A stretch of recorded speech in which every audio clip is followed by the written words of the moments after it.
அத்தை, ஏதோ சாப்பிடணும் போல இருக்கு. இன்னைக்கு சிக்கன் பிரியாணி செஞ்சு சாப்பிடலாமா அத்தை? என்னது சிக்கன் பிரியாணியா? போய் பருப்பு குழம்பு வச்சுட்டு உன் வேலையை பாரு. சிக்கன் பிரியாணி செய்யலாம். சிக்கன் பிரியாணி சரித்த. நாம் ஆசைப்படுற மாதிரி ஏதாவது செஞ்சு திங்கிறதுக்கு இந்த வீட்டில் உண்டா? இவ தின்னியே என் பிள்ளை சொத்தை அழிச்சு போடுவா போல இருக்கு. சிக்கன் பிரியாணி செய்யலாம். ஹலோ, சொல்லுடா. நான் பெத்த ராசாத்தி, என்ன பண்ணுற? உன்கிட்ட பேசாமல் நாளே போக மாட்டேங்குது. உன்னை எப்படா பார்ப்போன்னு இருக்கு. எப்படா கண்ணு வர? என்னமோ 5 வயசு பிள்ளைகிட்ட பேசுகிற மாதிரி பேசுறது பாரு. இவ்வளோ நேரம் என்கிட்ட எரிமலையாக எரிஞ்சு விழுந்தாப்பா. பார்ப்போம் என்னதான் பேசுகிறாங்கன்னு. கேட்போம் என்னதான் பேசுகிறாங்கன்னு. அம்மா, எனக்கும் இங்கே அப்படிதாம்மா இருக்கு. என்னன்னு தெரியல, திடீர்னு உன் நினப்பாவே இருக்கு. அதான் கிளம்பி வந்துட்டுருக்கேன். இன்னும் ஒரு 1 மணி நேரத்தில் வந்துடுவாம்மா.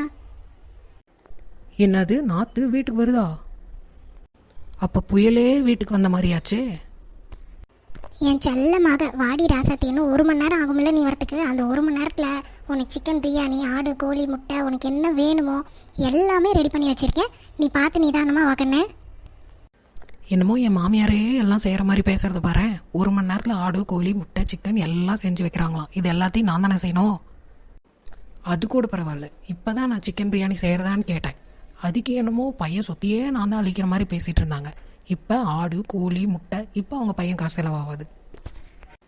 அம்மா வீட்டுக்கு போனால் அம்மா என்னங்கிறா, மாப்பிள்ளைக்கு பிடிச்சதா தான் செய்ய முடியும்னு சொல்லிட்டு எல்லாம் அவருக்கு பிடிச்சதா செய்கிறாங்க. உங்கள் வீட்டில் போய் செஞ்சு சாப்பிடுக்கணுன்னு சொல்கிறாங்க. சரி, இங்கேயாச்சும் செஞ்சு சாப்பிட்லாம் அப்படின்னு பார்த்தா இங்கேயும் செய்கிறதுக்கு ஒரு வழியும் இல்லை. இந்த மாமியா கிழவி என்னைக்கு எனக்கு பிடிச்சதை செஞ்சு திங்க விட்டா, அவள் மாவை வர அன்னைக்கு அவளுக்கு பிடிச்சதான் அப்பயும் நான் செய்யணும். செய்கிறத மட்டும் எல்லாத்தையும் நான் தான் செய்யணும். என்ன வாழ்க்கை இதெல்லாம். மருமகளே இங்கே வாமா. சொல்லுங்க த. மருமகளே, என் செல்ல மக ஊர்லேருந்து வரா. அவளுக்கு நல்லா சிக்கன் பிரியாணியும் ஆட்டுக்கறி வாங்கிட்டு வந்து குழம்பு வச்சுட்டு இட்லி இதெல்லாம் ரெடி பண்ணிடு மருமகளே. அவ்வளோதான் அத்தை? இல்லை என்ன வேறு எதாவது செய்யணுமா? என் மவளுக்கு அதெல்லாம் பத்தாதான் மருமகளே. என்ன பண்ணுறது, இன்னும் 1 மணி நேரம் தான் இருக்குது. 1 மணி நேரத்தில் இதையே செய்ய முடியுமா என்னன்னு தெரில. நீ போய் பேசிட்டு இல்லாமல் சீக்கிரம் போய் இதெல்லாம் செய்யி. அவள் வந்ததுக்கப்புறம் அவள் எதாவது கேட்டானா பையன் வரும்போது அவனை வாங்கிட்டு சொல்லிக்கலாம். இதுவே பத்தாதா? சரிதான். யார் சாப்பிட்டே சொத்தளிக்கிறாங்க.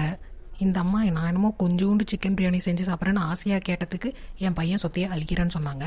இப்போ என்னமோ சிக்கன் பிரியாணி செய்யணுமா, மட்டன் குழம்பு செய்யணுமா, இட்லி செய்யணுமா, முட்டை வேவிக்கணுமா, இதெல்லாம் பத்தாதான் இன்னும் வேற அவங்க பையனை வாங்கிட்டு சொல்கிறாங்களாம். கொடுமடா. மக்களே, என் செல்ல மக ஊர்லேருந்து வரப்போகிறா.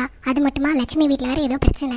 இதெல்லாம் அடுத்தடுத்த வீடியோவில் வரும். அதெல்லாம் நீங்கள் தொடர்ந்து பார்க்குறதுக்கு கீழே ஏதோ சிவப்பு கலரில் இருக்குமா, சப்ஸ்கிரைபாக என்னமோ இருக்குமா. அதை நீங்கள் பண்ணி வச்சுட்டிங்கன்னா நம்ம வீடியோ உங்களுக்கு ரெகுலராக நோட்டிஃபிகேஷன் வந்துடும். நீங்கள் பார்க்கலாம்.